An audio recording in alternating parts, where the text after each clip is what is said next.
What if the fiercest predator of the Ice Age became your best friend, not through force, but by choice?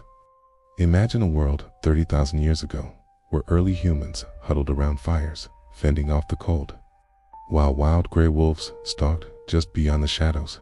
But then something unexpected happened.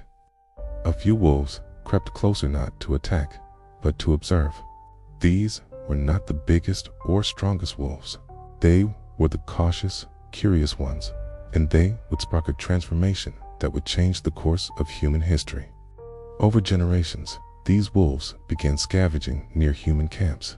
We didn't kill them, we let them stay. They warned us of predators, we fed them scraps. And slowly, a bond was born, not of ownership, but of survival.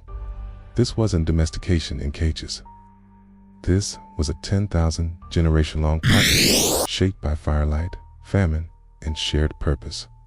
In Siberia, archaeologists found 14,000-year-old graves where dogs were buried with their humans, curled beside them like family. The Middle East, as agriculture emerged, dogs evolved into guardians, barking at threats, defending livestock, living in settlements.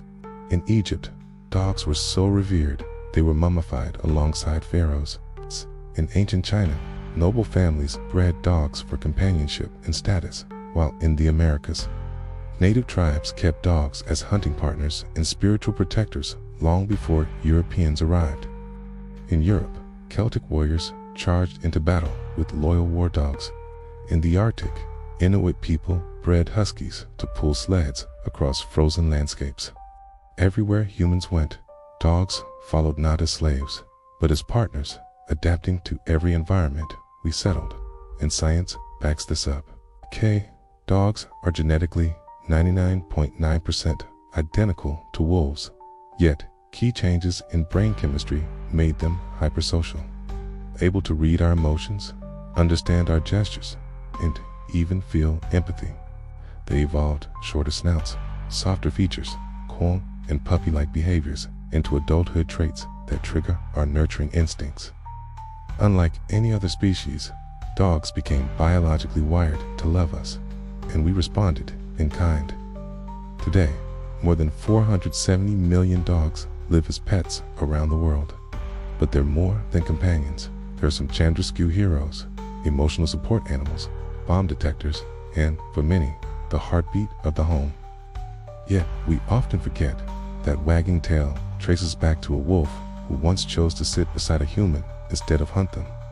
That choice to trust us sparked one of the most extraordinary transformations in nature, not through violence or domestication by force, but through a shared journey, written in footprints beside fire pits and bones buried together in the dirt.